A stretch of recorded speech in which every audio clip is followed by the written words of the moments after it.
तो दोस्तों हम आज कुछ फिजिक्स के यानी कि भौतिक शास्त्र से संबंधित कुछ क्वेश्चन देखेंगे। तो हम पहले क्वेश्चन से शुरुआत करते हैं। पहले क्वेश्चन में बताना है कि scattering of light depends on, प्रकाश का प्रकीर्णन किस पर निर्भर करता है। जो प्रकाश का फैलाव होता है यानी कि स्कैटरिंग होता है वो किस पर निर्भर करता है। पहला ऑप्शन है वेवलेंथ, फ्रीक्वेंसी, वेलोसिटी, डिस्टेंस, यानी कि तरंग लंबाई, आवृत्ति, वेग, दूरी, इनमें से किस पर निर्भर करता है। तो हमें पता होना चाहिए। तो ये है स्कैटरिंग ऑफ लाइट, ये निर्भर करता है उसकी तरंग लंबाई पर। तो जितनी तरंग लंबाई कम होगी उतना ज़्यादा स्कैटरिंग होगा।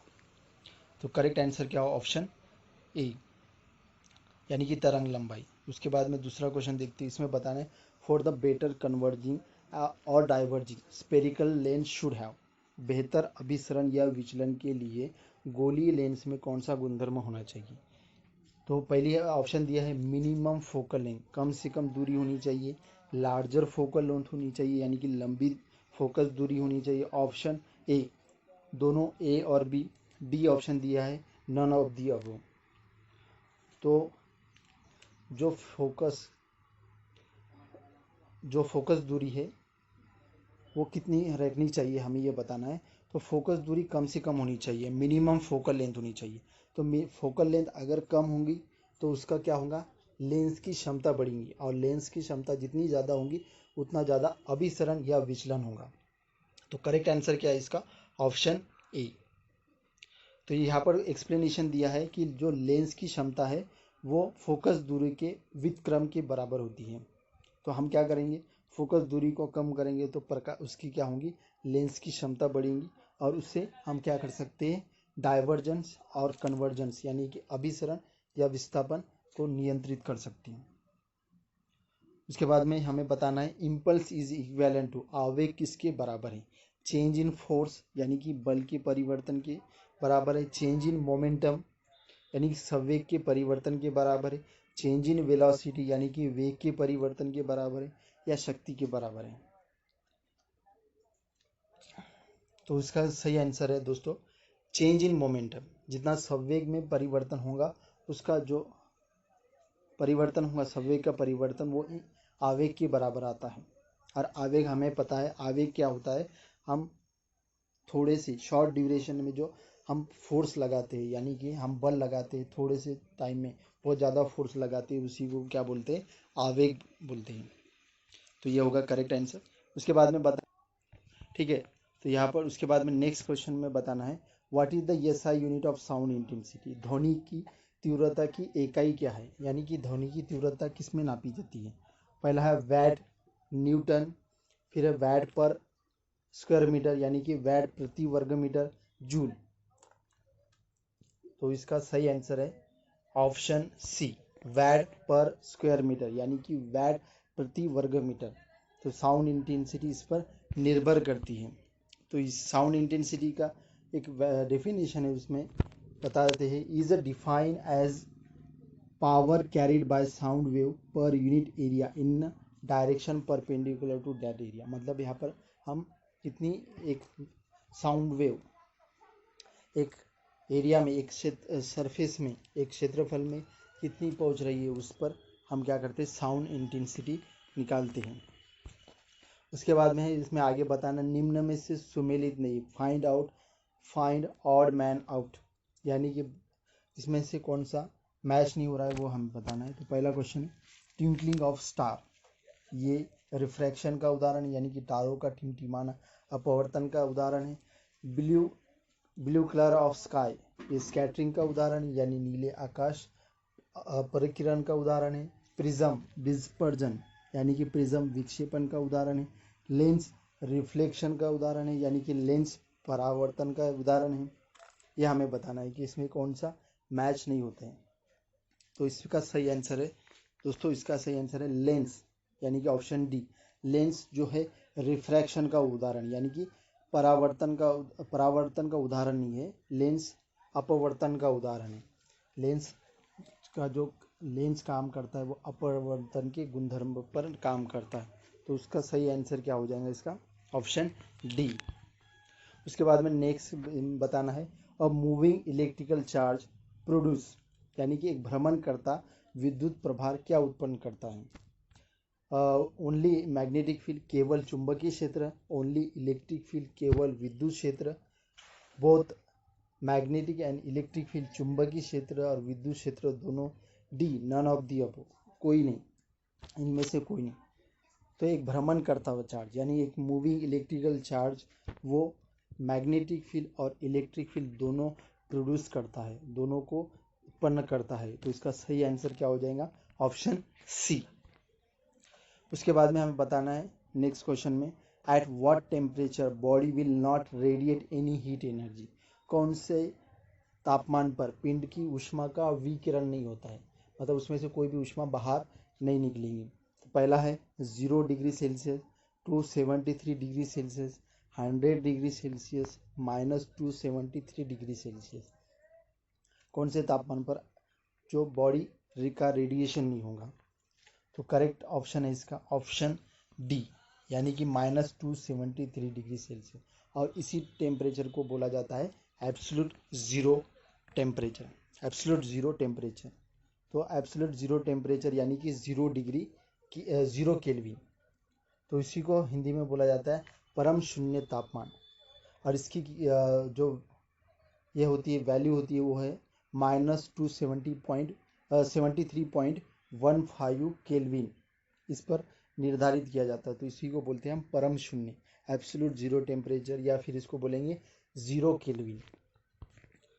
उसके बाद में नेक्स्ट क्वेश्चन में बताना, at the time of short circuit the current in the circuit, short circuit के समय विद्युत धारा डैश जाती है। तो इसमें बताना है कम हो जाती है, कोई परिवर्तन नहीं होता, बहुत बढ़ जाती है, लगातार बदलती रहती है, यानी कि reduces, does not change, increase heavily, very continuously.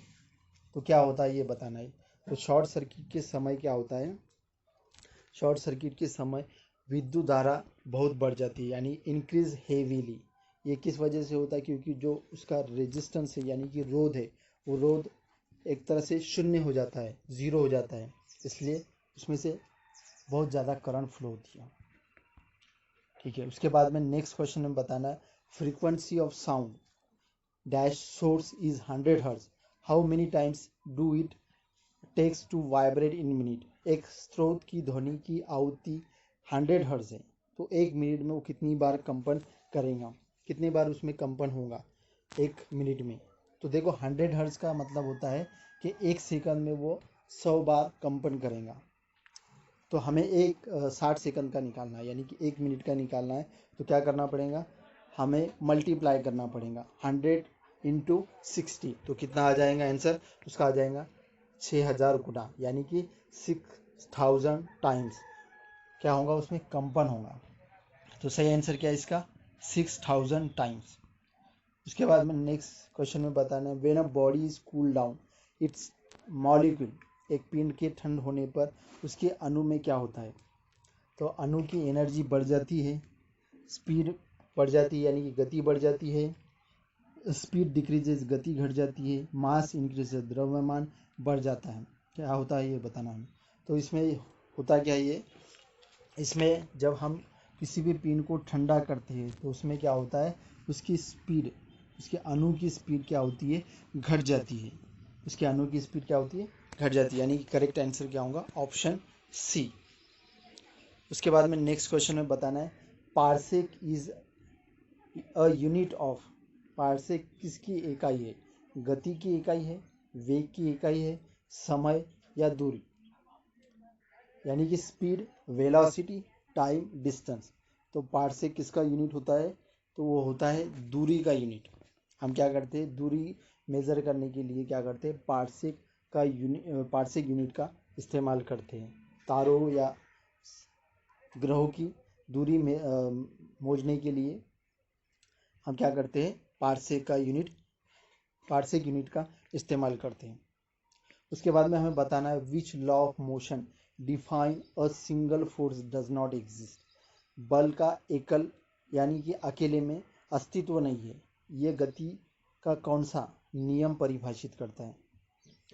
तो पहला है Newton's first law of motion, Newton second law of motion, Newton third law of motion, law of conservation, यानी न्यूटन का गति का पहला नियम, न्यूटन की गति का दूसरा नियम, न्यूटन की गति का तीसरा नियम, ऊर्जा संरक्षण का नियम।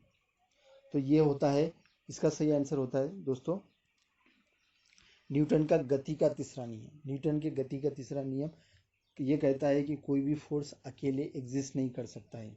उसके लिए जितना हम फोर्स लगाते हैं उतना ही उसके रिस्पॉन्स में हमें फोर्स मिलता है। तो अकेले फोर्स एग्जिस्ट नहीं कर सकता, ये हमें बताता है न्यूटन का गति का तीसरा नियम।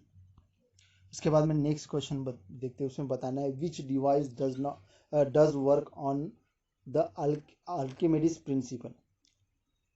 आर्किमिडीज के सिद्धांत पर कौन सा उपकरण काम करता है? तो पहला है बैरोमीटर, लैक्टोमीटर, ओडोमीटर, डी है नन ऑफ दी अबव। तो देखो बैरोमीटर जो है वो काम करता है प्रेशर के लिए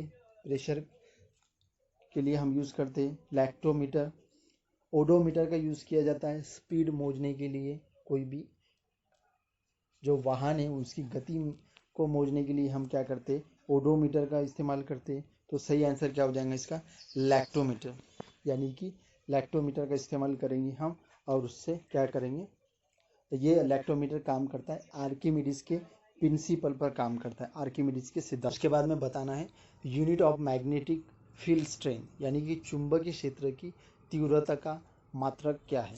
पहला है वेबर, फिर है टेस्ला, ओरेस्टोड, एम्पियर। इनमें से कौन सा ये बताना है हमें। तो चुंबकीय क्षेत्र की जो तीव्रता है वो नापने के लिए हम क्या करते हैं, ओरेस्टोड का इस्तेमाल करते हैं। ओरेस्टोड में नापा जाता है, ओरेस्टोड में ये कर सकते हैं। उसका मात्रक यानी कि यूनिट कौन सा है, ओरेस्टोड है। उसके बाद में हमें बताना है which of the following will you put in a pure water in order to pass the current through it. शुद्ध पानी में क्या मिलाने पर विद्युत धारा का प्रवाह हो सकता है? पेट्रोल है, ऑयल है, शुगर या फिर लेमन जूस। तो ये यानी कि नींबू का शरबत बोल सकते हैं। तो किसका इस्तेमाल करते हैं? तो अगर हम लेमन जूस का इस्तेमाल करेंगे तो क्या हो सकता है, उसमें विद्युत धारा का प्रवाह हो सकता है। शुद्ध पानी में अगर हम नींबू मिला ले, नींबू का पानी का जूस मिला ले या लेमन जूस मिला ले तो क्या हो सकता है, विद्युत धारा का प्रवाह हो सकता है। इसलिए हम क्या करते हैं, lemon juice is the correct answer. तो ऑप्शन क्या होगा, D is the right answer. ठीक है दोस्तों, इतने ही क्वेश्चन है। तो